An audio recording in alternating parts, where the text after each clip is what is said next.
राम हरे।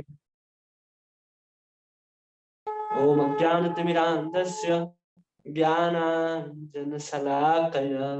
चक्षुर्मिलितं येन तस्मै श्री गुरुवे नमः। श्रीचैतन्यमनोभीष्टं स्थापितं येन भूतले स्वयं रूपकदा मह्यं ददाति स्वपदान्तिकं।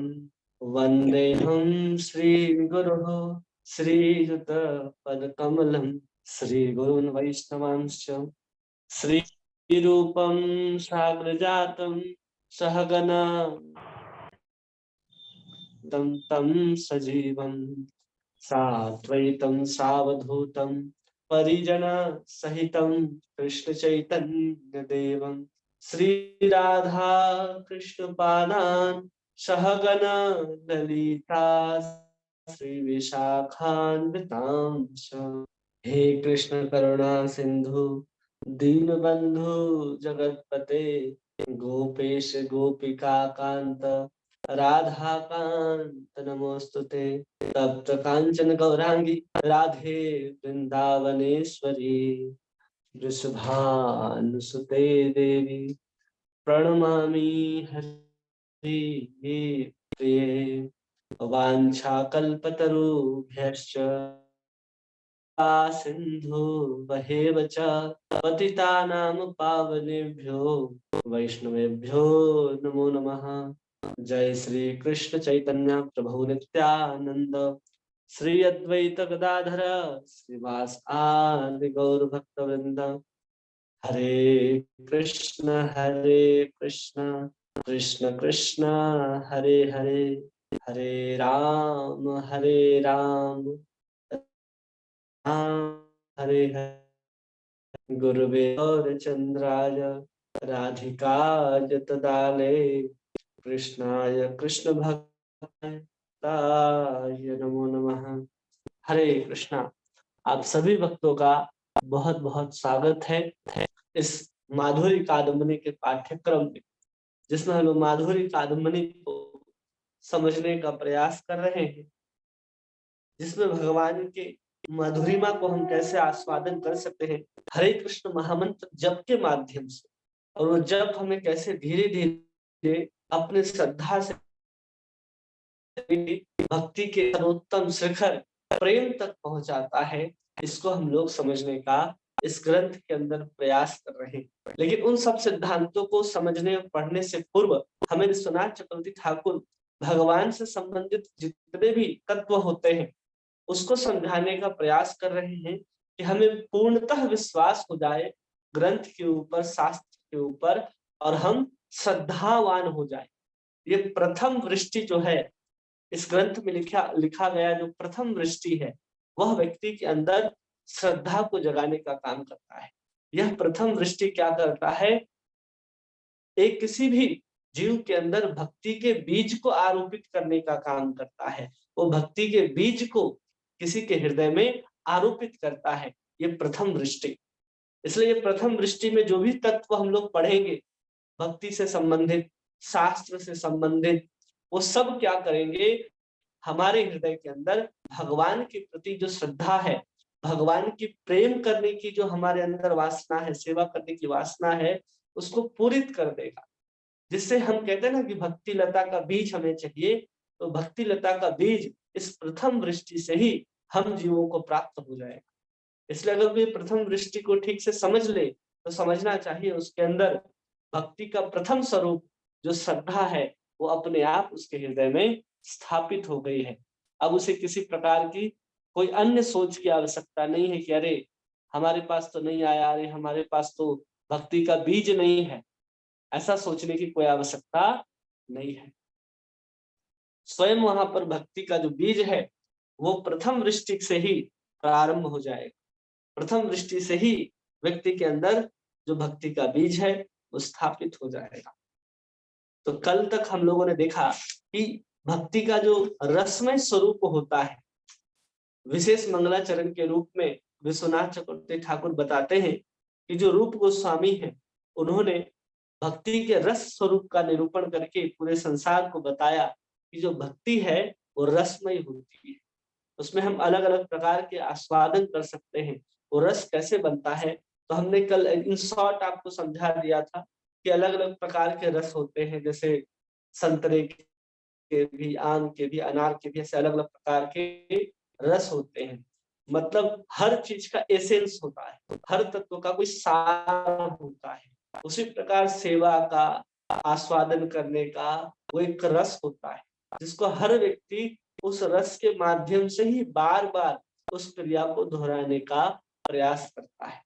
जैसे उदाहरण हमने दिया था कल एक रिक्शे वाला का, जो बार बार उतना मेहनत क्यों करता है, क्योंकि जब उस पैसे से वो परिवार का भरण पोषण करता है, तो जो उसे सुख मिलता है कि हाँ मेरे परिवार वाले क्या कर रहे हैं, मेरे मेहनत के बाद वे लोग खा रहे हैं, वो लोगों का जीवन भरण चल रहा है, तो उसे एक प्रकार की उसको क्या मिलती है, रस मिलता है, जिससे वो अपने कार्य को बार बार करना चाहता है, बार बार करना चाहता है। ऐसे उदाहरण हमने दिए थे।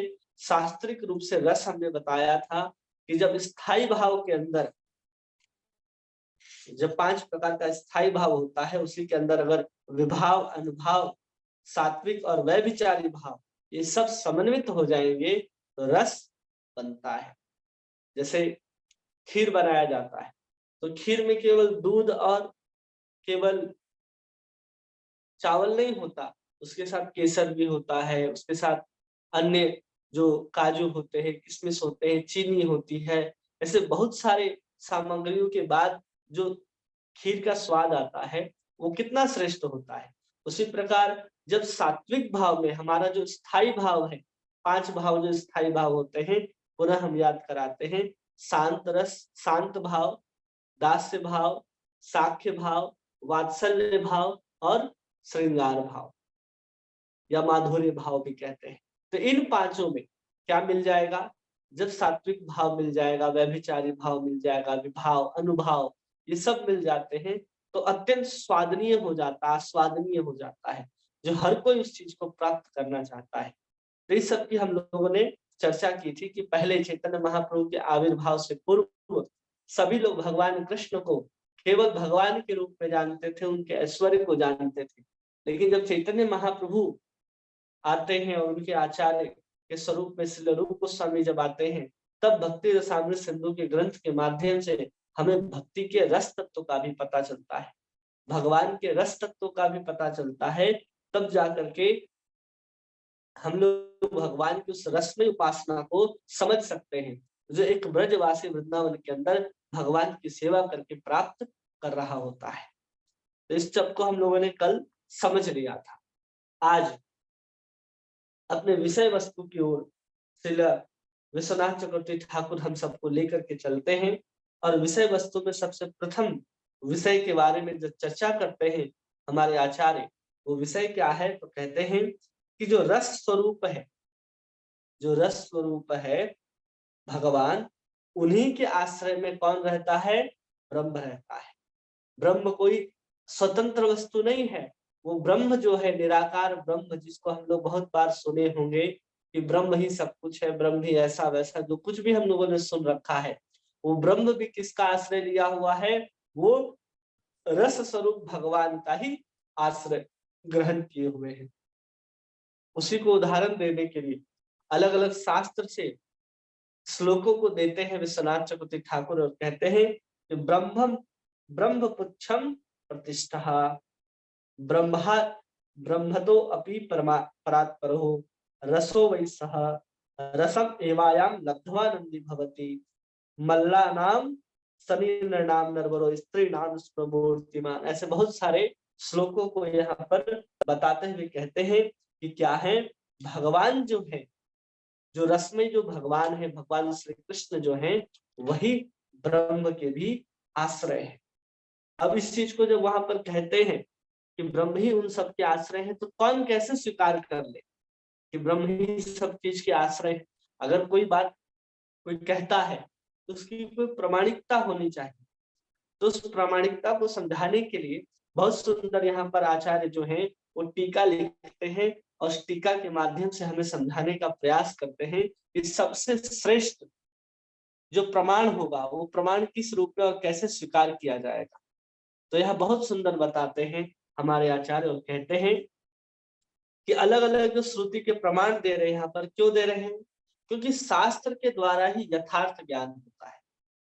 जब हम साधारण कॉलेज में, विद्यालय में, यूनिवर्सिटी में भी पढ़ने जाते हैं, तो वहाँ कुछ न कुछ पुस्तकें हमको दी जाती हैं, जिसके माध्यम से जो वहाँ प्रोफेसर्स हमको पढ़ा रहे हैं या जिस विषय के बारे में हम सीखने के लिए गए हैं, उस किताब को ही हम आधार मान करके शिक्षा ग्रहण करते हैं। हम तो कहीं जाकर के गूगल में सर्च तो नहीं करने बैठ जाते या किसी अन्य व्यक्ति से सुनने तो नहीं चले जाते, किसी पान के टपरी में, किसी होटल में, किसी रेस्टोरेंट में, किसी टूरिस्ट प्लेस में जाकर के अपने विषय के बारे में सुनते हैं और हमें ज्ञान होता है। ऐसा तो नहीं होता। हम सब क्या करते हैं, जब किसी विद्यालय में जाते हैं तो वहाँ की ही प्रामाणिक जो पुस्तकें होती हैं, उन्हीं को पढ़ करके हम लोग क्या करते हैं, अपने ज्ञान को बढ़ाते हैं। उसी तरह अगर कोई परमार्थ के मार्ग पर चलना चाहता है, भगवान को प्राप्त करना चाहता है, तो किस मार्ग में जाएगा, कहाँ जाएगा वो?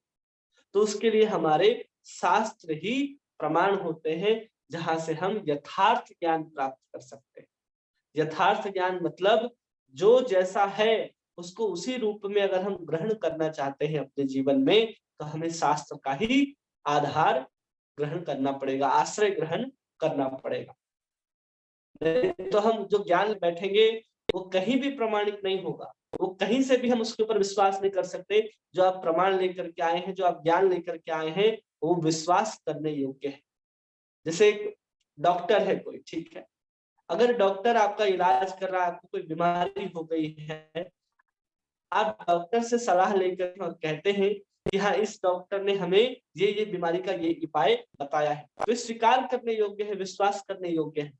लेकिन आप किसी इंजीनियर के पास चले जाएंगे, किसी जज के पास चले जाएंगे या कहीं और चले जाएंगे और कहेंगे कि इस जज ने हमें ये दवाई लिख करके दी है, या फिर फलाने इंजीनियर ने, बहुत बड़ा मैकेनिकल इंजीनियर है, आईटी है वो, उसने हमारे इस पेट दर्द का ये दवाई लिख करके दिया है।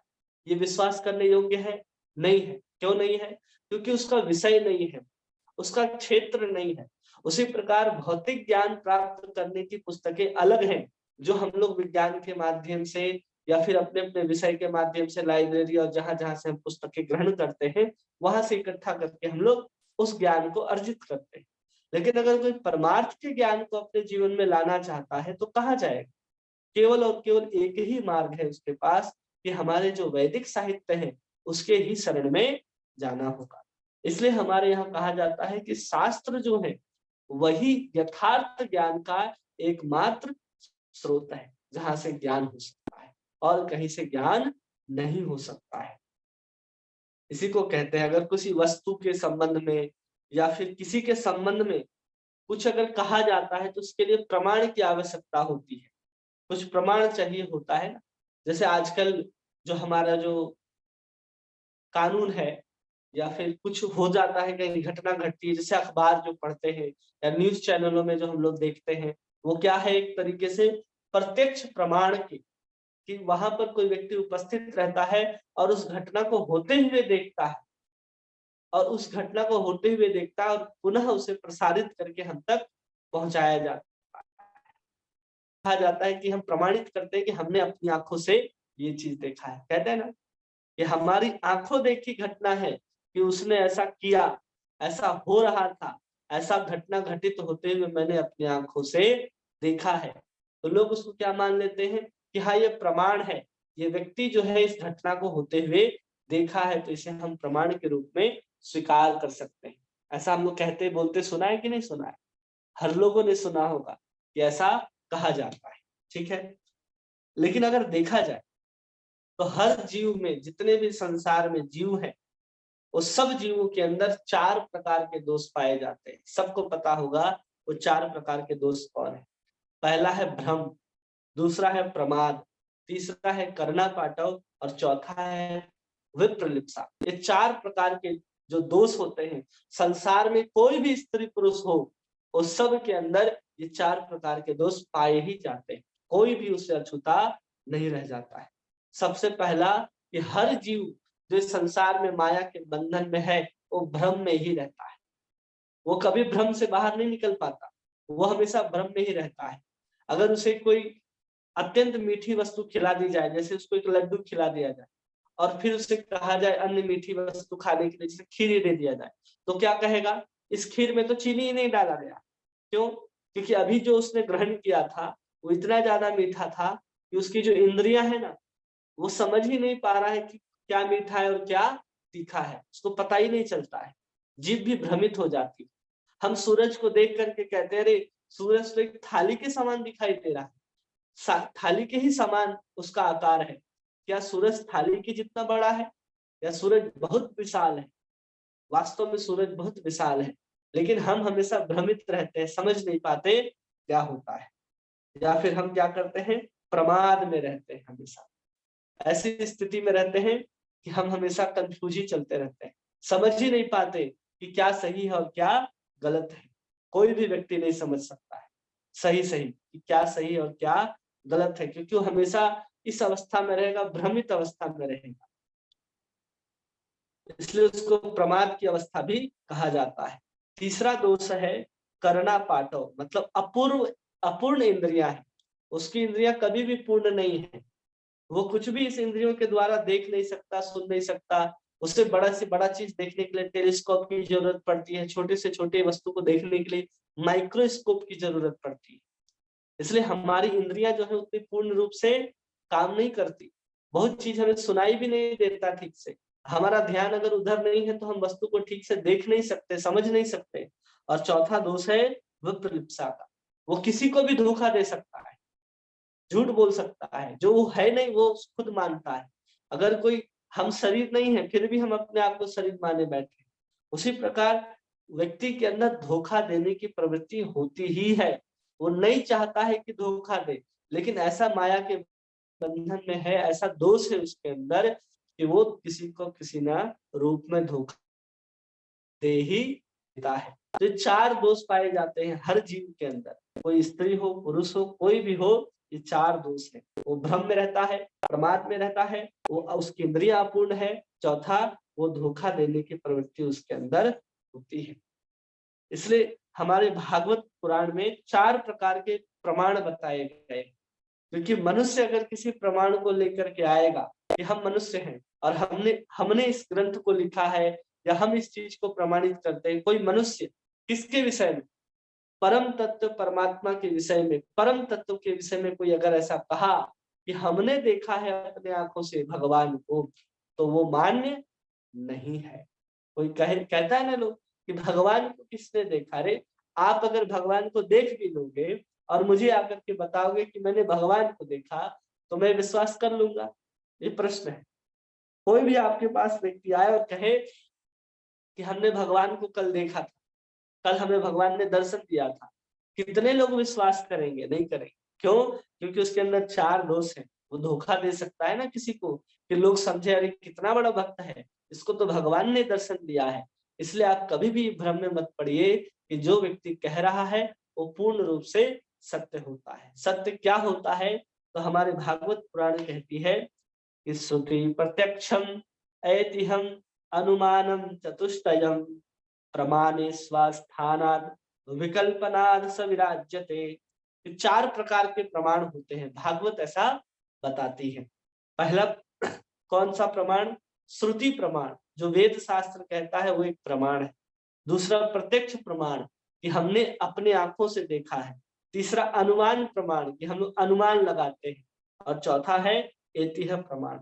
ये चार प्रकार के प्रमाण भागवत पुराण में बताए गए, लेकिन उसमें भी कहते हैं कि उसमें प्रमाणे स्वर्ण स्थानाद विकल्पात स विराज्यते, कि जहां श्रुति प्रमाण है, श्रुति प्रमाण अगर जहां भी दिया गया है तो वहां किसी प्रकार का कोई भूल होने की संभावना नहीं रहती।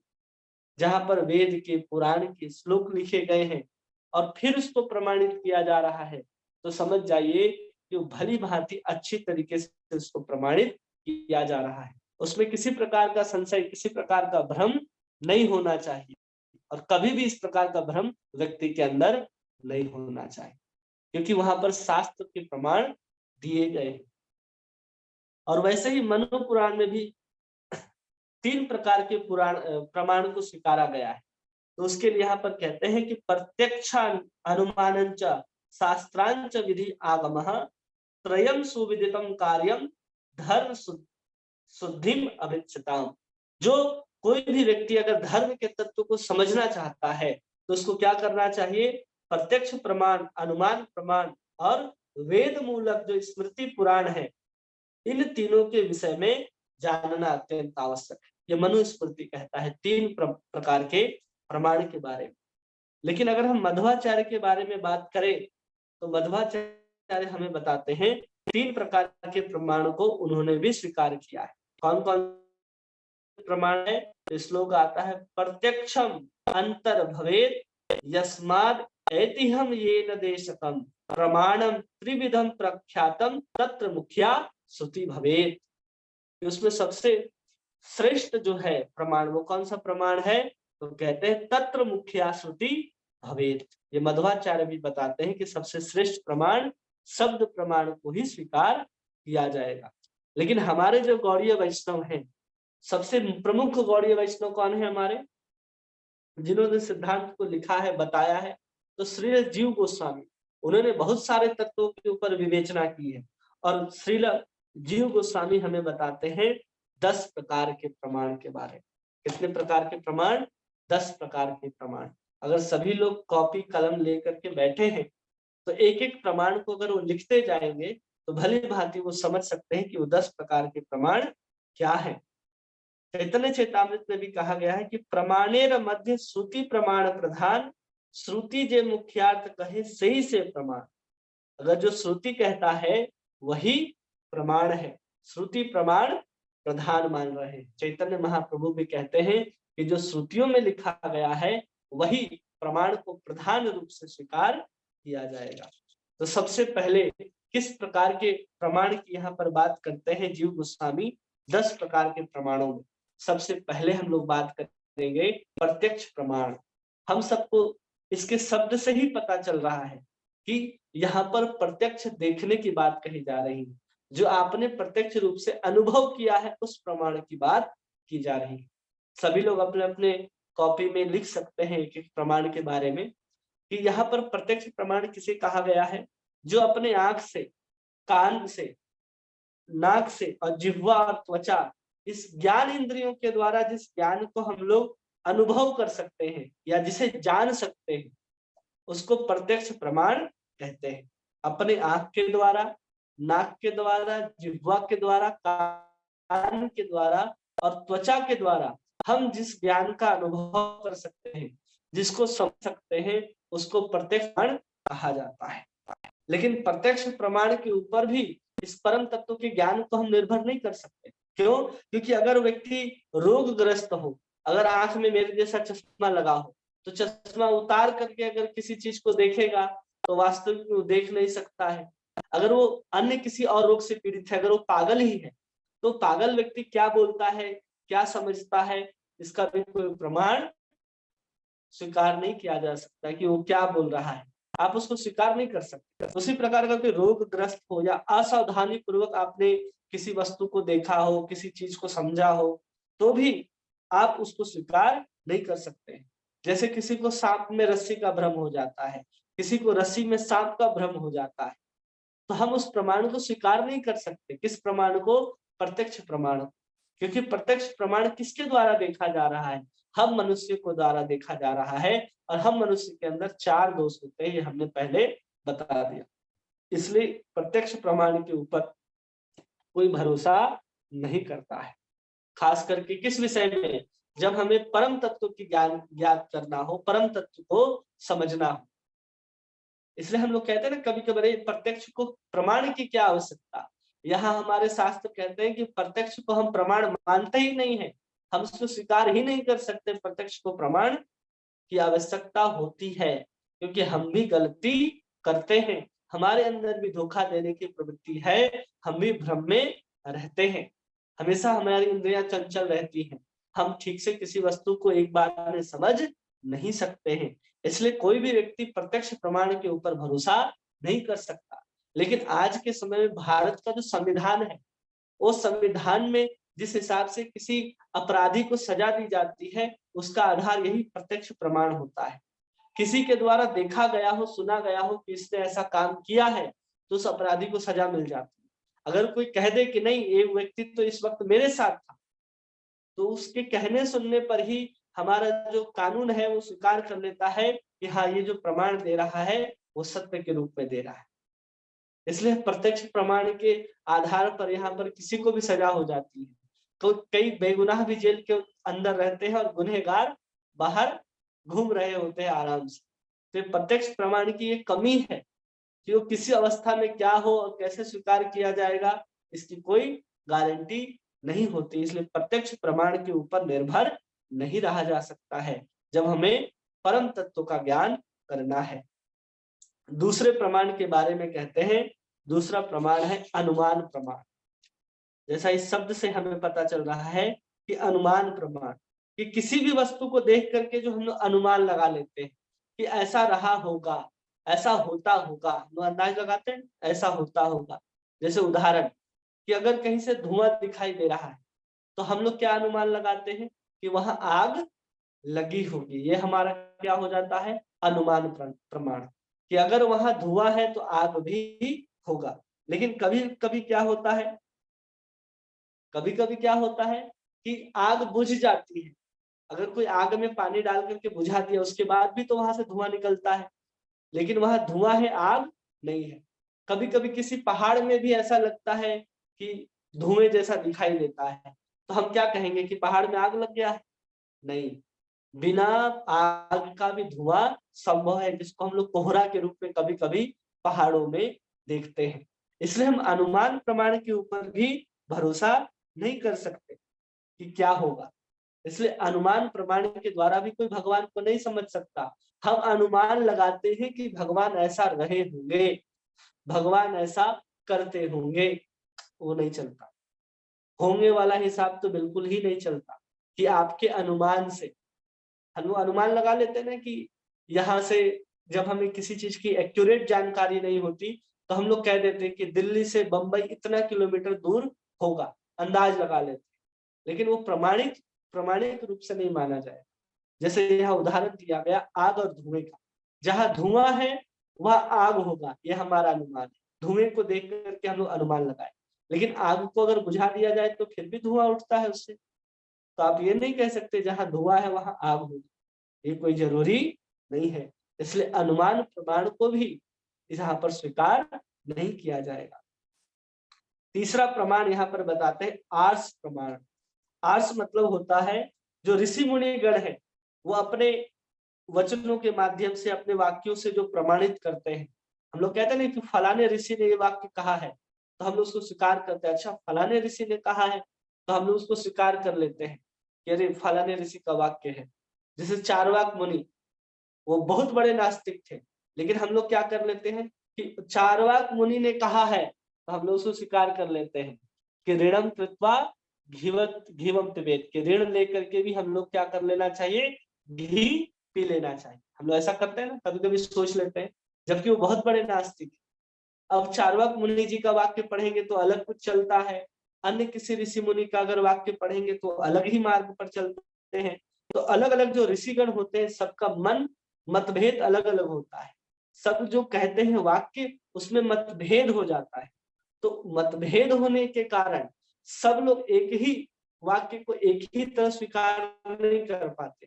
जब किसी चीज को या तो ब्रह्म के बारे में, ईश्वर के बारे में, कृष्ण के बारे में, जीव के बारे में सब लोग जब एक ही मत पर आकर के खड़े हो जाएं, सब ऋषिगण उसे प्रमाण के रूप में स्वीकार करेंगे।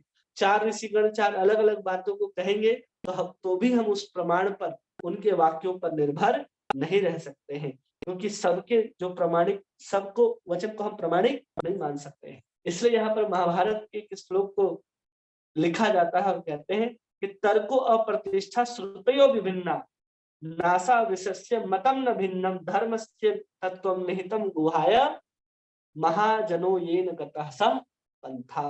क्या कह रहे, तर्को अप्रतिष्ठा श्रुतयो विभिन्ना, कि अलग अलग जो ऋषि होते हैं वो क्या अलग अलग बातों को कहते हैं, तो वहां पर कोई विश्वास नहीं कर पाता है कि किस पर विश्वास किया जाए, सबका मत अलग अलग होता है। इसलिए कह रहे हैं कि धर्मस्य तत्वम निहितम गुहाया, कि धर्म के तत्व को समझना बहुत ही कठिन है। इसलिए कैसे समझा जा सकता है?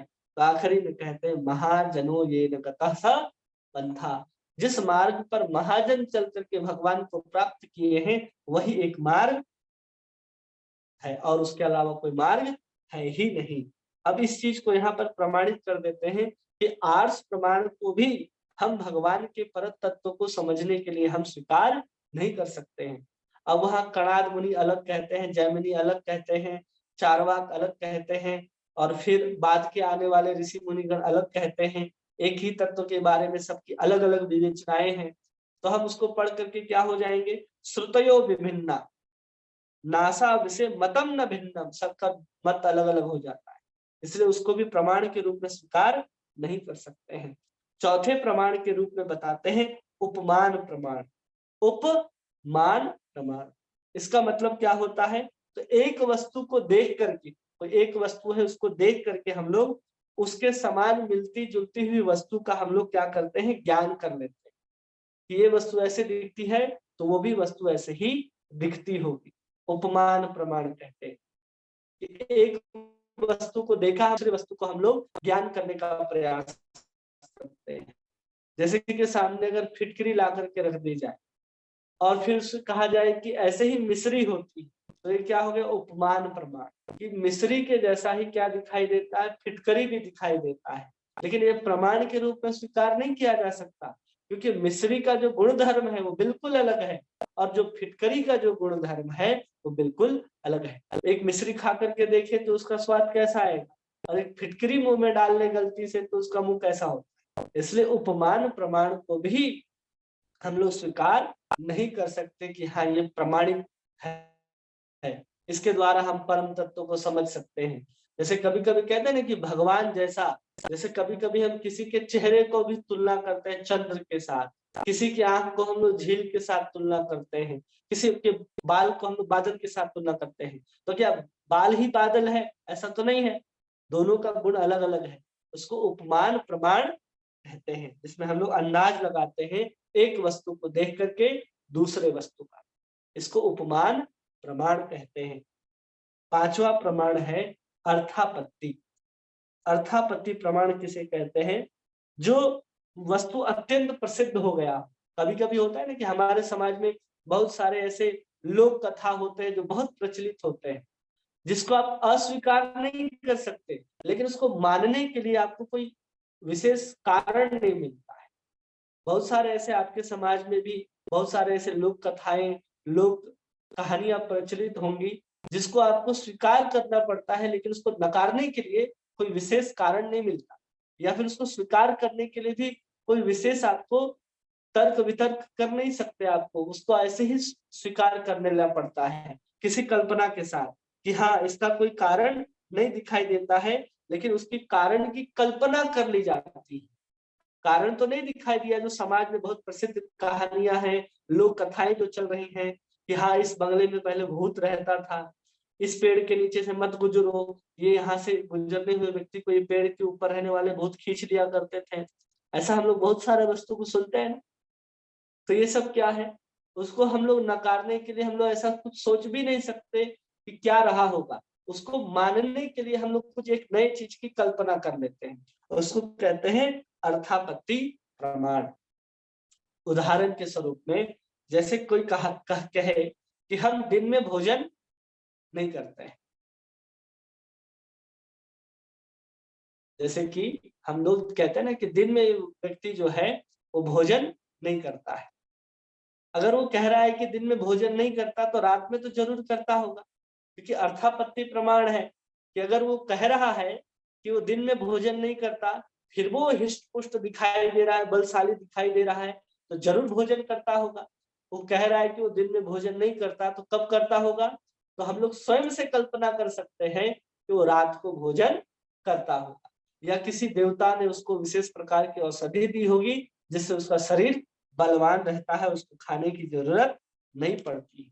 ये हम लोग स्वयं से कल्पना करते हैं। कोई व्यक्ति अगर इस तरह के वाक्य को कह रहा है तो ऐसा अर्थापत्ति हम लगा करके उसको समझने का प्रयास करते हैं। फिर भी इस अर्थापत्ति को भी स्वीकार नहीं किया जाता परम तत्व को समझने के लिए और धर्म को समझने के लिए। छठा प्रमाण के रूप में जीव गोस्वामी समझाते हैं अभाव प्रमाण।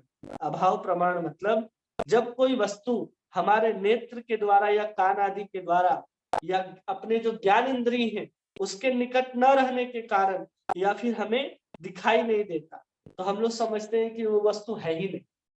जो वस्तु हमें दिखाई नहीं दे रही हमारे ज्ञान इंद्रियों के द्वारा, तो हम लोग क्या कर देते हैं, ये वस्तु है ही नहीं। इसको अभाव प्रमाण कहते हैं। जैसे अगर कोई दीवार के उस पार कोई व्यक्ति खड़ा हो, तो आप अपने इस आंख के द्वारा तो देख नहीं सकते, और बहुत दूर खड़ा हो अगर आवाज भी दे तो आप कान के द्वारा सुन नहीं सकते, तो आपकी इंद्रियां उसको अनुभव नहीं कर सकती। तो आप क्या कहते हैं, वस्तु उपलब्ध नहीं है। इसको कहते हैं अभाव प्रमाण। सातवां प्रमाण जीव गोस्वामी बताते हैं संभव प्रमाण, कि ऐसा संभव हुआ होगा। जैसे उदाहरण देते हैं यहाँ पर, जैसे 1000 की संख्या में आपके पास 2000 का नोट है, तो 2000 के नोट के अंदर 500 का नोट है या नहीं, तो हम लोग अपने कॉमन सेंस से, अपने सामान्य बुद्धि से समझ सकते हैं कि 2000 नोट के अंदर 500 का नोट क्या है, सन्निहित है, उसके अंतर्भुक्त है। तो उस प्रकार की बुद्धि को हम लोग कहते हैं संभावना प्रमाण। ये संभावना प्रमाण भी पूर्ण रूप से स्वीकार नहीं, क्योंकि हमारे वेद शास्त्र जो है वो संभावनाओं के ऊपर नहीं चलते। यहाँ पर करोड़ों जन्म से मनुष्य भटक रहा है और उसको संभावनाओं के ऊपर भगवान के पास ले जाना चाहते हैं।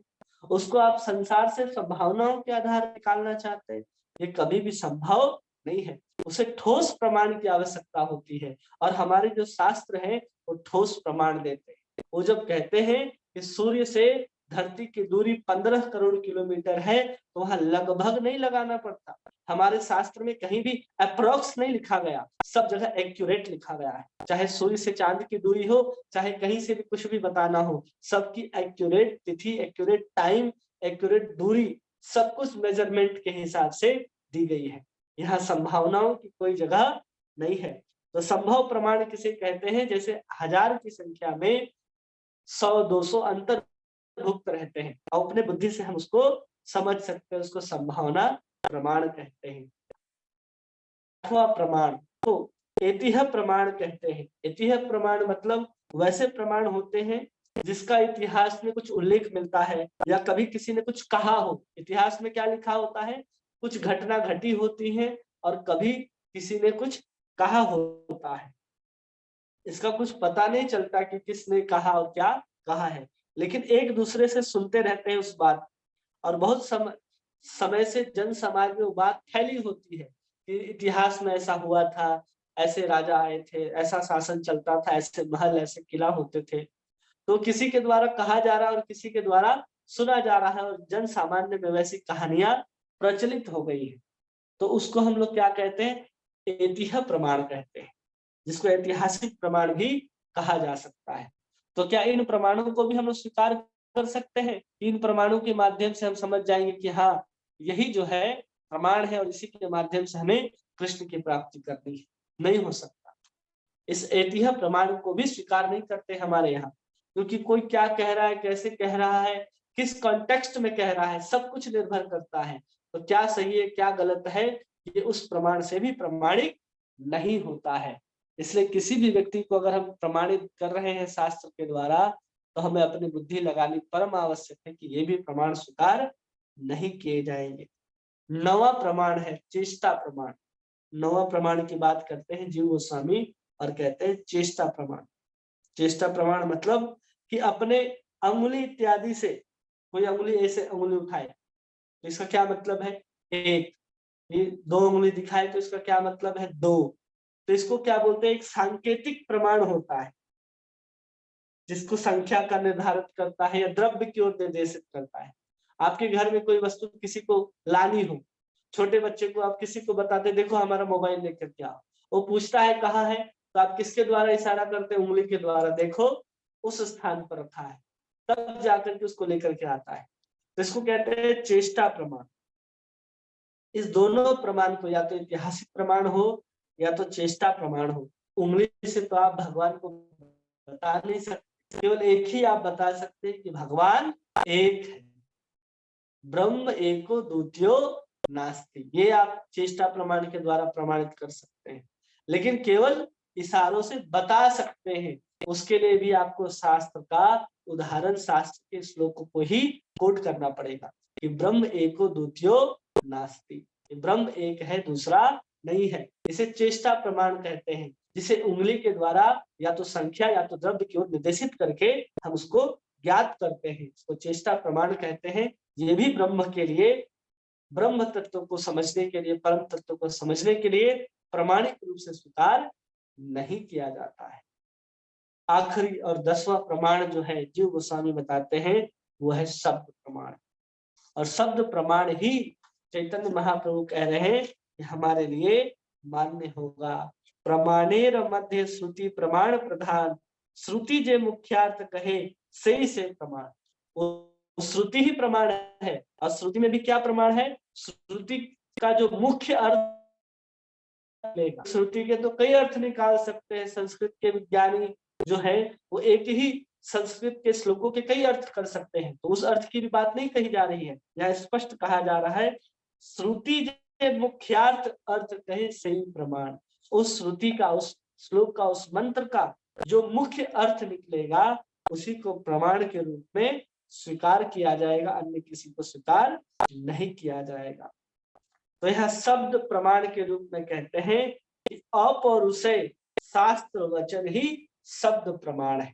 अपौरुषेय शास्त्र वचन, यहाँ जितने भी शास्त्र है ना हमारे, वेद पुराण स्मृति इतिहास, वो सब अपौरुषेय है। मतलब किसी पुरुष के द्वारा जिसकी रचना नहीं की गई है, जो भगवान के द्वारा ही रचित हो, भगवान के ही श्वास से जो प्रकटित हुई हो, उसी को हम लोग अपौरुषेय कहते हैं।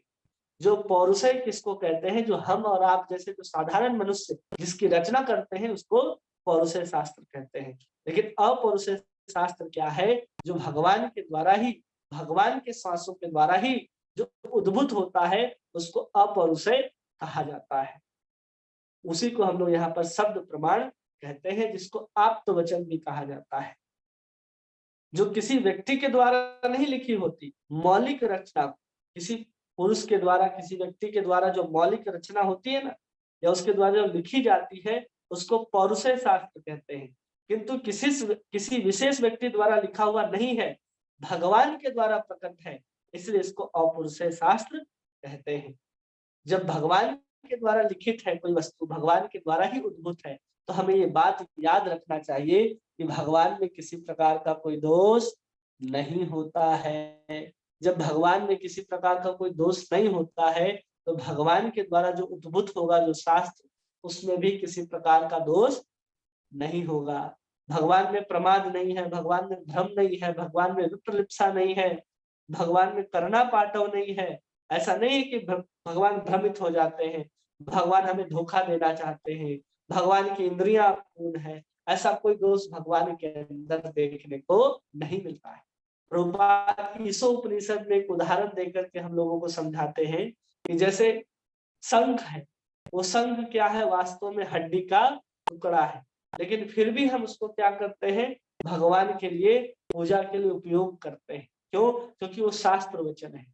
गोबर क्या है? एक गाय का, एक पशु का मल है, फिर भी उसमें बहुत प्रकार के औषधीय गुण पाए जाते हैं और हम उससे सम्मान करते हैं। क्यों? क्योंकि वो शास्त्र में लिखा है। और आज बड़े बड़े वैज्ञानिक वही शास्त्र वचनों को पुनः प्रमाणित कर रहे हैं कि हाँ, जो शास्त्र में लिखा गया वचन है वो बिल्कुल सही है। इसलिए हमें शब्द प्रमाण के ऊपर भरोसा करना चाहिए। वो भी शब्द प्रमाण कौन सा? वो शब्द प्रमाण जो हमारे शास्त्रों में लिखे गए हैं। क्योंकि भगवान क्या है? सर्वज्ञ है और सर्वशक्तिमान है और मंगलमय और परम कल्याण करुणामय। इसलिए उस सब प्रकार के दोष हैं, उन दोषों से ऊपर है। इसलिए अप्राकृतिक ब्रह्म को जानने के लिए हमें शब्द ब्रह्म का ही, शब्द प्रमाण का ही सर्वश्रेष्ठ तरीके से स्वीकार करना चाहिए। कोई कहे कि हम नर्क गए थे, नर्क में यमराज को देख कर क्या है, यमराज ऐसे कर रहे थे, वैसे कर रहे थे, नहीं। कोई व्यक्ति कह रहा है तो आप उसको प्रमाण के रूप में स्वीकार नहीं कर सकते, लेकिन अगर आप उसी वाक्य को अगर शास्त्र में पढ़े हैं तो आप विश्वास कर सकते हैं, हाँ ये व्यक्ति कह रहा है, ऐसा ही शास्त्र में भी लिखा है, तो ऐसा हुआ होगा, ये स्वीकार किया जा सकता है। हर प्रमाण के पहले आपको क्या देखना है, शब्द प्रमाणित है कि नहीं, वो किसी शास्त्र में लिखा है अथवा नहीं लिखा है। अगर नहीं लिखा है तो कोई भी बात, चाहे आप किसी रूप से प्रमाणित करना चाहे, या तो अनुमान प्रमाण हो, प्रत्यक्ष प्रमाण हो, ऐहिक प्रमाण हो, आर्ष प्रमाण हो, अभाव प्रमाण हो, चाहे संभव प्रमाण हो, इन सब प्रमाणों को आप लगा लीजिए, स्वीकार नहीं किया जाएगा जब तक वो वाक्य शास्त्र में हमें पढ़ने के लिए, सुनने के लिए नहीं मिलता, तब तक उसे प्रमाण नहीं स्वीकार किया जाएगा। तब जाकर के आगे यहाँ पर बताते हैं, तब प्रश्न हो सकता है कि शब्द प्रमाण अथवा अपुरुषय शास्त्र क्या है। तो उत्तर में यहाँ कहते हैं, स्कंद वचन है, स्कंद पुराण का वचन है, ऋग्वेद यजुर साम अथर्वांचः भारतम पंचरात्रकम मूल रामायणम चैव शास्त्रमति भी धीयते यत्वानुकूलमेतस्य तंच शास्त्रम प्रकीर्तितम अतो अन्यो विस्तारो नैव शास्त्रम कुर्वत्म ततः। कह रहे हैं कि ऋग्वेद, यजुर्वेद, सामवेद, अथर्ववेद, चार वेद, महाभारत, मूल रामायण और पंचरात्र, ये सब सत्य शास्त्र कहे जाते हैं। जो ग्रंथ के इनके अनुकूल है उन्हीं को शास्त्र की गणना की जाती है। इसके अतिरिक्त जो ग्रंथ है वो सब असत शास्त्र है, जो उनके अनुकूल है। किसके अनुकूल? चार वेद, मूल महाभारत और रामायण और पंचरात्र, ये सत्य शास्त्र है। और जो इनके अनुकूल बैठते हैं उन्हीं को हम लोग प्रमाण के रूप में स्वीकार करते हैं। आगे मैत्रेय उपनिषद में कहा गया है, एवं वा अरेयस्य महतो भूतस्य निश्वासतः मेदं यद ऋग्वेद यजुर्वेद साम अथर्व अंगिरस इतिहास पुराणम। मैत्रेय मुनि कह रहे हैं मैत्रेय पुराण में, मैत्रेय उपनिषद में, ऋग्वेद, यजुर्वेद, सामवेद, अथर्ववेद, इतिहास, महाभारत, रामायण, पुराण, भागवत आदि 18 पुराण, ये सब सर्वव्यापक परब्रह्म के निश्वास स्वरूप है, अर्थात उनके श्वास से प्रकट हुए ये सब कुछ। इसलिए कोई ये नहीं कह सकता कि ये किसी व्यक्ति के द्वारा लिखे गए हैं, ये स्वयं भगवान के श्वास से प्रकट हुए हैं। इसलिए इनमें जो कुछ लिखा गया है उन्हीं को हमें प्रमाण के रूप में स्वीकार करना है और उन्हीं के आधार पर अपने जीवन को जीना है और परम तत्व को इसी के आधार पर समझने का प्रयास करना है। किसी भौतिक साहित्यक या किसी गधे व्यक्ति से जो बहुत बड़ा कोई राइटर बन जाता है और वो भगवान की किसी काल्पनिक घटनाओं को आपके सामने ला करके प्रस्तुत करता है और आप उसी को प्रमाण मानने लग जाते हैं। जैसे आजकल जो राधा कृष्ण सीरियल चल रहा है, वो राधा कृष्ण सीरियल में क्या उटपटांग उलझुल दिखा रहे हैं, लोग उसी को प्रमाणित माने जा रहे हैं। और आजकल व्हाट्सएप में मैसेज भी फॉरवर्ड होता है कि गीता में लिखा गया है कि तुम्हारा वक्त खराब है, तुम खराब नहीं हो, ये वो। कहाँ लिखा है ये सब भाई? केवल आप कोई भी लिखा होता है लाइन, उसके नीचे लिख देते हैं कि गीता में कहा गया है। वो एक फुल्लेर है ना, फुल्लेर, वो MBA चाय वाला, वो एक दिन कहीं लेक्चर दे रहा था, वैसे ही कोट करता है किसी बात को, गीता में भगवान कहते हैं कि ये बात कहा गया। अरे मूर्ख, चाय वाला बहुत फेमस हो गए हैं तो कुछ भी तुम कहोगे जो शास्त्र में है ही नहीं, और उसको तुम लोगों को चिपकाए जा रहे हो, कहे जा रहे हो। लोग फेमस हो जाने के बाद क्या करते हैं, कुछ भी बोल देते हैं, गीता में ये लिखा है, वेद में ये लिखा है, महाभारत में ये लिखा है, और उसको लोग फॉरवर्ड किए जाते हैं बिना पढ़े हुए। हमारी भी गलती है कि हम अपने शास्त्र को पढ़ते नहीं है ठीक से, क्योंकि शास्त्र ही ज्ञान का एकमात्र आधार है, ये हमने सबसे पहले आज कहा है। इसलिए उसके आधार पर ही अपने ज्ञान को अर्जित करना चाहिए। और इन्हीं सब पुराणों में, चार वेद, 18 पुराण, रामायण, महाभारत, इन सब में जो कुछ भी लिखा है वही हम प्रमाण के रूप में स्वीकार करते हैं और इसी को शब्द प्रमाण कहा जाता है।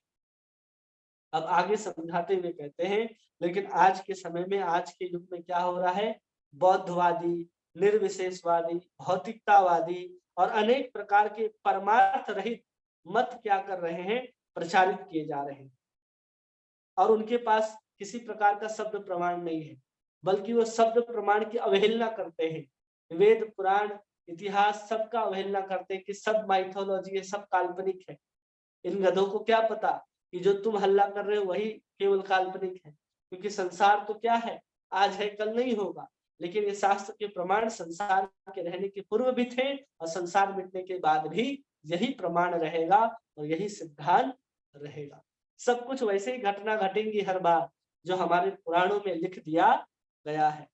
इसलिए यहाँ पर कहा जाता है कि वेद शास्त्र के प्रति अविश्वास और उसके अध्ययन मनन न करना है। इसका कारण क्या है कि इस तरह के जो मतांतर चल रहे हैं, तरह तरह के जो अपना अपना ये चल रहा है लोगों का, कि लोग बोल रहे हैं भगवान तुम बन जाओगे, कोई बोल रहे हैं कि तुम ही भगवान हो, कोई बोलते हैं कि मरने के बाद तुम ही संसार हो जाओगे, जबकि वासुदेव कहता है कि मरने के बाद तुम संसार बन जाओगे, संसार के कण-कण में तुम व्याप्त हो जाओगे, तब तुम आनंद लेना, संसार में ही आनंद है।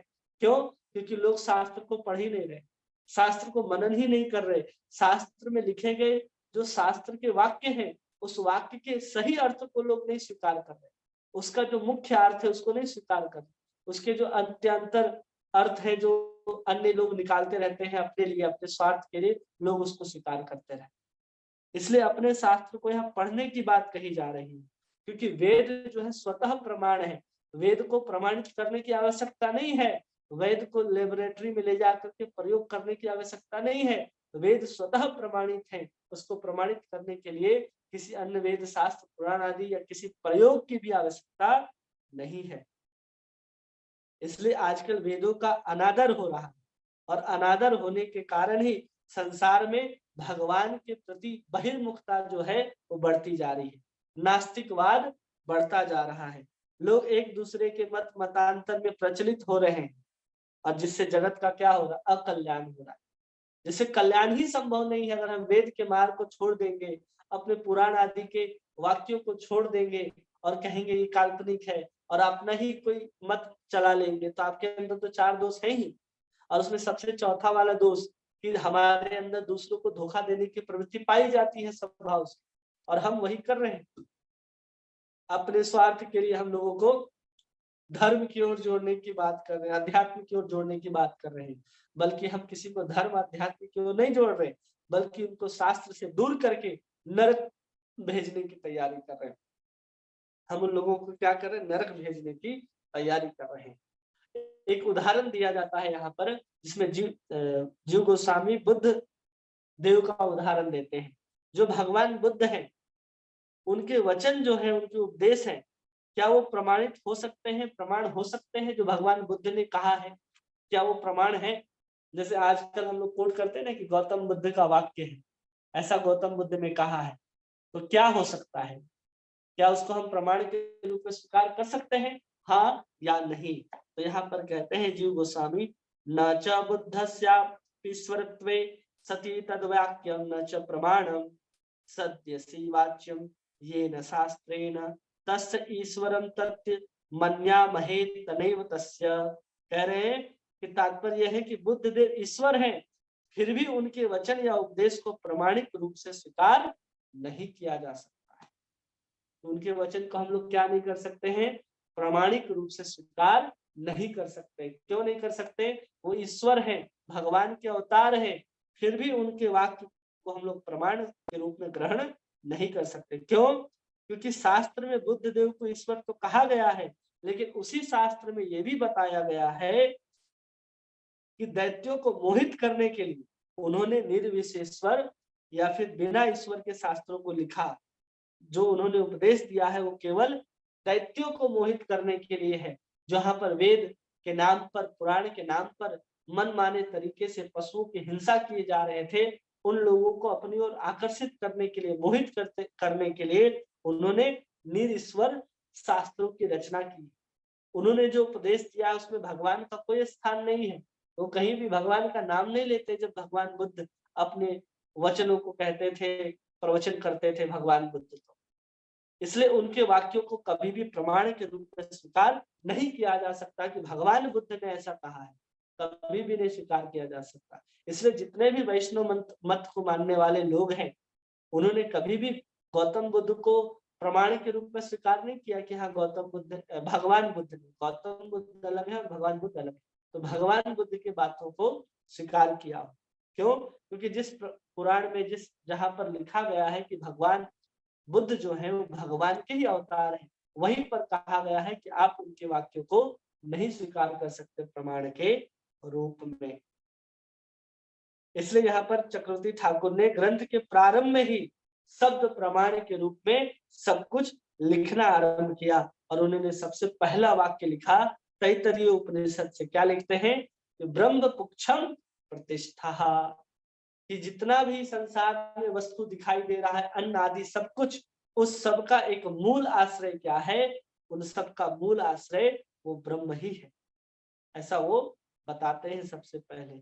लेकिन उस ब्रह्म का भी आश्रय कौन है? तो भगवान भगवत गीता में कहते हैं कि ब्रह्म प्रतिष्ठा हम, ये ब्रह्म मेरे ही आश्रय में प्रतिष्ठित होता है। ब्रह्म की कोई स्वयं प्रतिष्ठित नहीं होता, ब्रह्म का भी आश्रय स्वयं भगवान है। अगर भगवान ना हो तो ब्रह्म का कोई अस्तित्व नहीं रह जाता है, ये बात हम सबको पता है। इसलिए यहाँ पर तैत्तरीय उपनिषद से कहते हैं कि ब्रह्मम पुक्षम प्रतिष्ठा, क्योंकि ब्रह्म की उत्कर्षता जो है वो परमानंद भगवान परम पुरुष कृष्ण से ही है। और ब्रह्म क्या है? तो ब्रह्म से रस स्वरूप भगवान का उत्कर्ष श्रुतियों में निरूपण है कि ब्रह्म से भी उस उत्कर्ष किसका ज्यादा है? ये संसार का आधार हो सकता है ब्रह्म, ये संसार में अन्न आदि जो भी उगते हैं, हम लोग कहते हैं अन्नम ब्रह्मा, वो सब कुछ के आधार कौन है? ब्रह्म है। लेकिन उस ब्रह्म का आधार कौन है? तो श्रुतियों में इसका निरूपण किया गया है और बताते हैं कि वो रस तत्व कौन है? तो वो रस तत्व एकमात्र श्याम सुंदर ब्रजेंद्र नंदन भगवान श्री कृष्ण ही है। तो उसके यहाँ पर भागवतम के 10वें स्कंद से 2 श्लोकों को कोट करते हुए कहते हैं, मल्लानाम शनि नृणाम नरवरः स्त्रीणाम समरो मूर्तिमान गोपानाम स्वजनो वसताम क्षिति भुजाम शास्तम स्वपित्रो शशु मृत्यु भोज जपेत विराड विदुषाम तत्वं परम योगिनाम वृष्णीनाम परदेव देवतेति वो विदिति रंगगतः संग्रजः। जब कृष्ण और बलराम जब रंगशाला में प्रवेश करते हैं, वहां जो 2 बड़े बड़े चारणूर और मुष्टिक खड़े होते हैं, वो कृष्ण और बलराम को देख करके लगता है कि अरे, कृष्ण और बलराम का जो शरीर है वो ब्रज के समान कठोर है, और वही जो साधारण मनुष्य बैठे होते हैं उनको नर रत्न के समान कृष्ण दिखाई देते हैं। जो स्त्रियां वहां पर बैठी होती हैं उनको साक्षात कामदेव के स्वरूप में भगवान श्री कृष्ण दिखाई देते हैं। वहां जो गोप जन बैठे होते हैं उन सबको अपने बंधु के रूप में, अपने संबंधी के रूप में दिखाई देते हैं।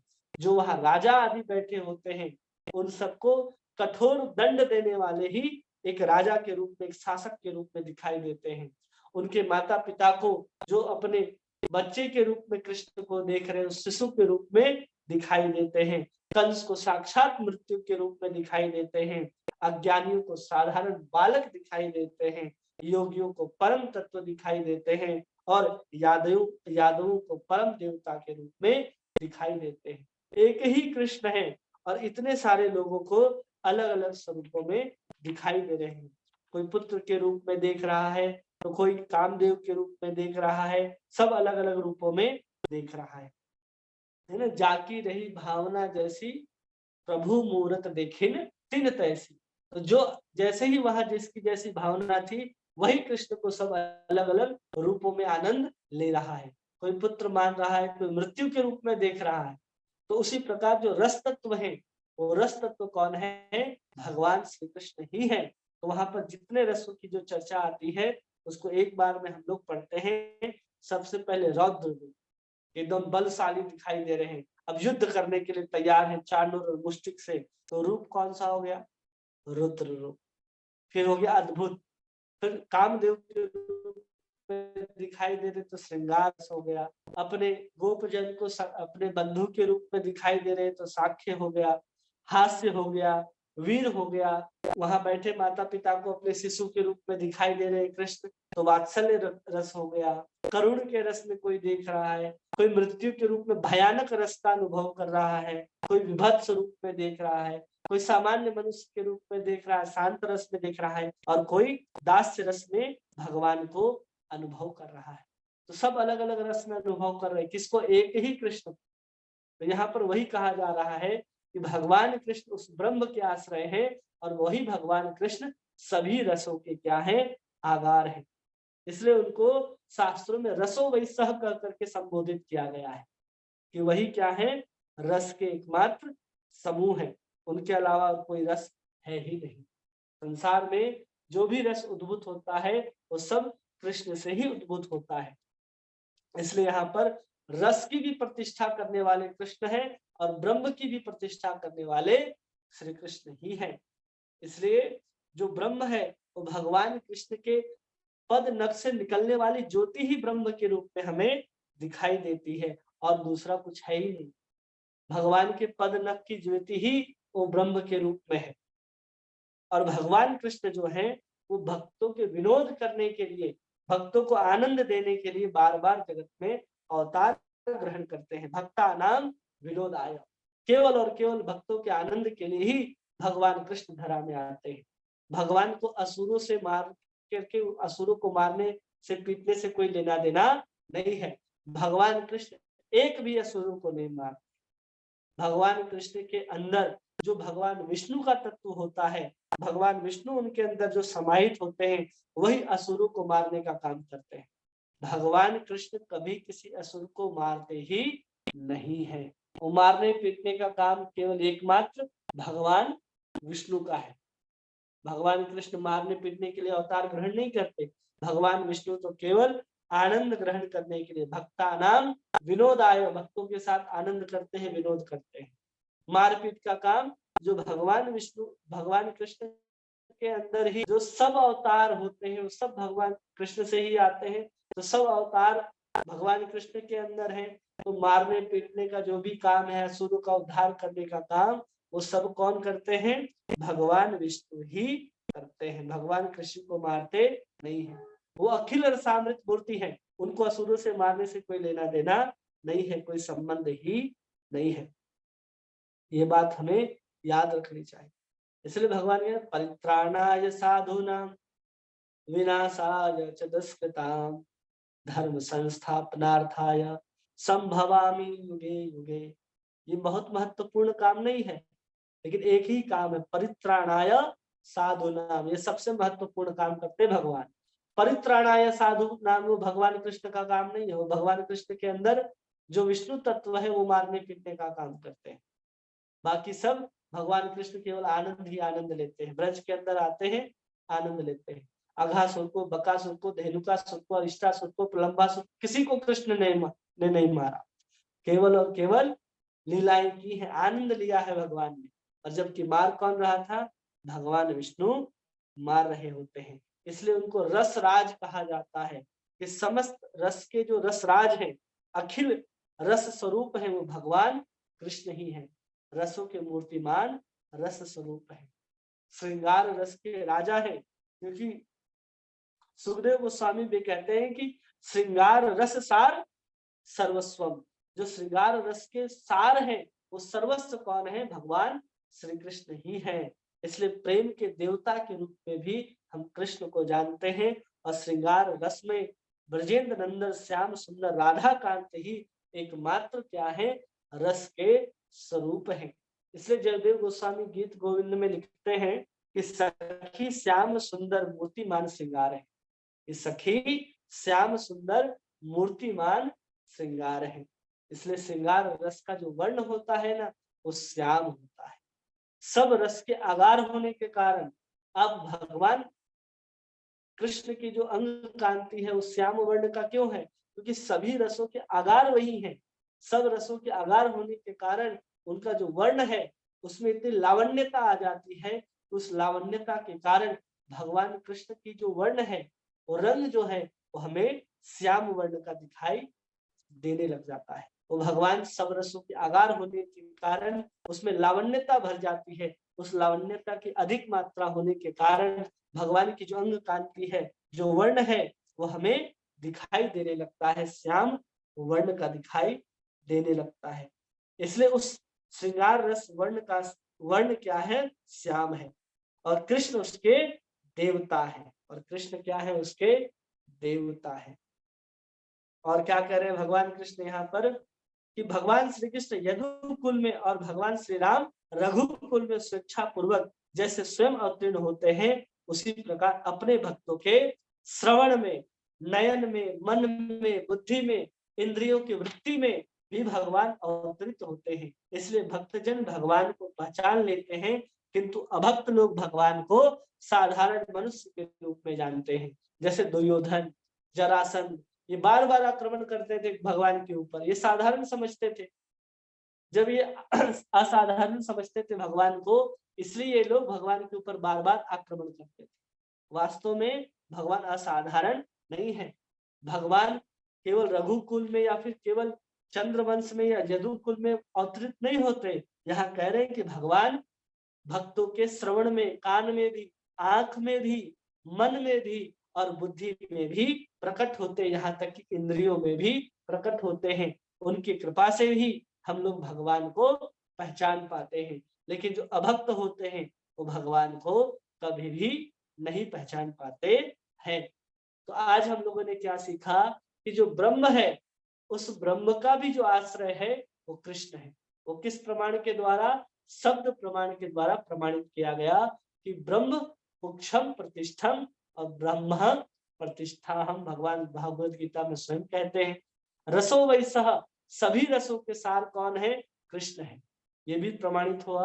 और 10 प्रकार के प्रमाण को भी आज हम लोगों ने समझा कि बाकी 9 प्रकार के जो प्रमाण है उसकी कोई योग्यता नहीं है परम तत्व को समझने में। केवल और केवल शब्द प्रमाण ही एकमात्र भरोसे लायक है, विश्वास करने लायक है, जिसमें हम भरोसा करके कृष्ण को समझ सकते हैं और भक्ति के ऊपर अपने श्रद्धा को, विश्वास को स्थापित कर सकते हैं। इन चीजों को आज हम लोगों ने सीखा। उम्मीद करते हैं कि आप लोग भी इस बात को समझे होंगे और बहुत सारी बातों को आप लोगों ने नोट भी किया होगा। किन्हीं का कोई प्रश्न है जो आप पूछना चाहते हैं, या कोई बात जो आज आपको समझ में ना आई हो तो आप प्रश्न के रूप में पूछ सकते हैं। कोई भी प्रभु जी, माता जी। हरे कृष्ण प्रभु जी। हरे कृष्णा। दंडवत प्रणाम। दंडवत प्रणाम जी प्रभु जी, समझ में आया जब आपने जो जो समझाया है और नोट भी बनाए हैं इसका। अभी मेरा एक प्रश्न था प्रभु जी, रस के बारे में, जो विभत्स रस है वो क्या है? जब हम लोग रस के बारे में वहां पर जानेंगे ना तो हम समझे। विभत्स रस एक प्रकार का रस होता है। जैसे वीर रस समझते हैं, अगर भगवान के साथ कोई युद्ध करना चाहता है तो वीर रस आता है। विभत्स रस अगर भगवान युद्ध के ही जैसा एक रस है, जो मृत्यु के समान भी नहीं है और युद्ध के समान भी नहीं, दोनों के मध्य का एक रस होता है जिसको विभत्स रस कहते हैं। तो अगर आपको समझना है तो हम रस की जब चर्चा करेंगे तो हम आपको विस्तार से समझा सकते हैं कि विभत्स रस क्या होता है। ऐसे अगर आपको समझाएंगे तो इतनी जल्दी वो समझ में नहीं आएगा। ठीक है प्रभु जी, धन्यवाद। हरे कृष्णा। हरे कृष्णा। और किन्हीं का कोई प्रश्न? हरे कृष्णा प्रभु जी, दंडवत प्रणाम। दंडवत प्रणाम। वो थोड़ा समझ में नहीं आया, जो गौड़ी वैष्णव के तुमने जीव गोस्वामी कौन है वो क्या बताया था? हाँ, जो गौड़ीय वैष्णव के अंतर्गत जैसे अलग अलग लोगों ने अलग अलग प्रमाण बताया ना। जैसे हमने भागवत से प्रमाण लिया कि भागवत 4 प्रकार के प्रमाण को स्वीकार करती है और मनुस्मृति 3 प्रकार के प्रमाण को स्वीकार करता है। मध्वाचार्य भी 3 प्रकार के प्रमाण को स्वीकार करते हैं। लेकिन हमारे जो गौड़ीय आचार्य हैं, जीव गोस्वामी, वो 10 प्रकार के प्रमाणों की चर्चा करते हैं। जिस 10 प्रकार के प्रमाणों की हम लोगों ने चर्चा की, जिसे प्रमाण, प्रत्यक्ष प्रमाण था, अनुमान प्रमाण था, यह प्रमाण था, आर्ष प्रमाण था, चेष्टा प्रमाण था, संभव प्रमाण था, उपमान प्रमाण था। इस तरह के प्रमाण को हम लोगों ने समझा, जो जीव गोस्वामी हम लोगों को समझाते हैं। ठीक है, हरे कृष्णा। और किन्हीं का कोई प्रश्न?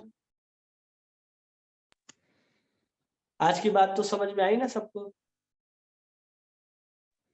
हरे कृष्णा प्रभु जी। हाँ जी प्रभु जी, समझ आ गया, बहुत अच्छे समझ आए प्रभु जी। हाँ, मेरा सवाल था, ये जो अर्श प्रमाण है, आर्ष प्रमाण, हाँ, अर्श प्रमाण और अनुमान प्रमाण में इसमें क्या डिफरेंस होगा? मतलब अर्श प्रमाण में तो जो लोग मतलब जो ऋषियाँ जो अनुमान करके ही तो बोल रहे हैं ना? नहीं या नहीं, फिर अलग कुछ? जो ऋषि मुनिगण कहेंगे वो अनुमान करके कहेंगे तो हम उसको अलग से प्रमाण के रूप में क्यों स्वीकार करेंगे। आर्ष प्रमाण मतलब होता है कि वो वेद शास्त्र के ऊपर ही अपना अलग अलग मतभेद करते हैं।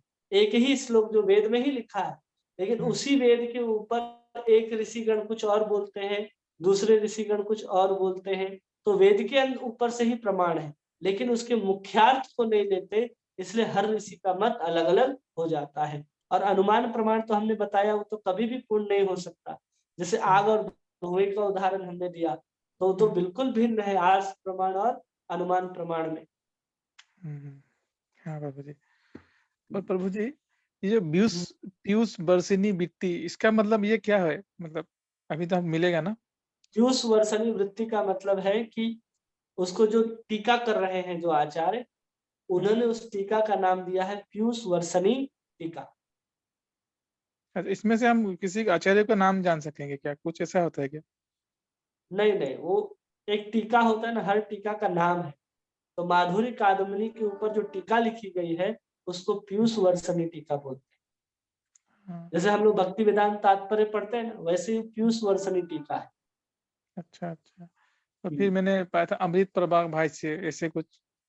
अमृत प्रवाह भाष्य जो है वो मध्वाचार्य ने एक ग्रंथ लिखा है, उसका नाम है, उसमें वो लिखते हैं। अच्छा अच्छा, ठीक है प्रभु जी। हरे कृष्णा। हरे कृष्णा।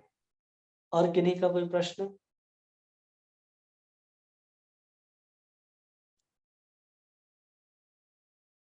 किसी को कुछ कहना है? कोई प्रभु जी, माता जी, वृषभानु कन्या देवीदासी, वृषभानु माता जी, सब बातें समझ में आई?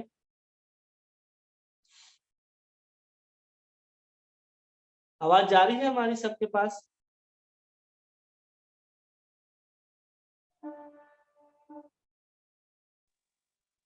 किन्हीं का कोई प्रश्न नहीं है ना फिर? आवाज स्लो आ रही थी प्रभु जी अभी लास्ट में। अच्छा, सबको स्लो सुनाई दे रहा था या किसी किसी को? पता नहीं, मुझे तो स्लो आ रही है, बाकी मुझे पता प्रभु नहीं जी प्रभु मुझे तो जी। ठीक ही आ रहा है। अच्छा, हरे किसी कृष्णा, मुझे तो किसी ठीक को ही आ रहा स्लो आ रहा था। ठीक है, ठीक है। ठीक है। तो किन्हीं का कोई प्रश्न होगा तो व्हाट्सएप में भी आप मैसेज करके प्रश्न पूछ सकते हैं, या तो ऑडियो मैसेज डाल दीजिए या टेक्स्ट मैसेज डाल दीजिए, या कॉल करके भी आप प्रश्न को पूछ सकते हैं। बस यही है कि आपको ठीक से समझ में आना चाहिए बात, ठीक है।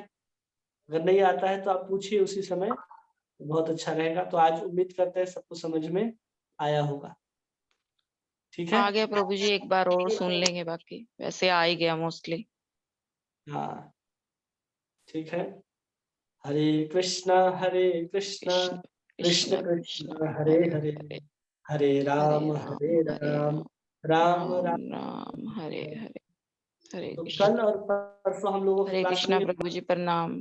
हरे कृष्णा सोमवार प्रभु जी, को दंडवत सुबह प्रणाम। हम लोग 8:30 बजे यहीं पर मिलेंगे, ठीक है। 8:30 से 9:30 सोमवार से शुक्रवार, शनिवार रविवार को क्लास नहीं बंद। होगी, ठीक है। ओके प्रभु जी। हरे कृष्णा प्रभु जी, दंडवत प्रणाम। हरे कृष्णा प्रभु जी, दंडवत प्रणाम। आप ये स्टार्ट करने वाले थे ना क्या? संडे हरे एक वैष्णव के बारे में बताने के लिए, भक्त के बारे में बताने के लिए। हाँ, तो कौन कौन तैयार है और क्या समय होगा, आप समय निर्धारित करके हमें बताइए, तो हम संडे को उस समय में शुरू कर सकते हैं इस चीज को, ठीक है। जी प्रभु जी। जी प्रभु जी। केवल समय आपको बताना है और हमको शनिवार को याद दिलाना, ठीक है। हरे कृष्णा। हरे कृष्णा। शायद 11 या 12 को भक्ति सिद्धांत सरस्वती ठाकुर जी का ये है थिंग आविर्भाव है। तो अगर इस संडे उनके बारे में कुछ बताएगा तो अच्छा होगा। ठीक है, जैसा भी हो पहले से बता दिया जाएगा, या आप पहले से हमको बता दीजिए कि अगले रविवार को या इस सप्ताह किन्हीं का आविर्भाव है, तिरोभाव है, तो हम उन्हीं के बारे में श्रवण करने का प्रयास करेंगे, ठीक है। या तो पिछले सप्ताह में हुआ हो, या उस सप्ताह में आ रहा हो, या उस दिन आया हो, तो हम उन्हीं आचार्य के बारे में श्रवण करने का प्रयास करेंगे, ठीक है। ठीक है प्रभु जी, धन्यवाद। ठीक है। दंडवत प्रणाम। कृष्णा।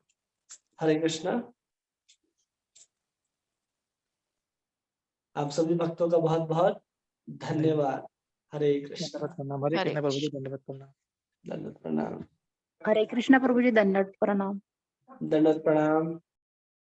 हरे कृष्णा प्रभु जी, दंडवत प्रणाम। दंडवत प्रणाम। हरे हरे कृष्णा कृष्णा प्रभु जी, दंडवत दंडवत प्रणाम। दंडवत प्रणाम। जय राधा माधव।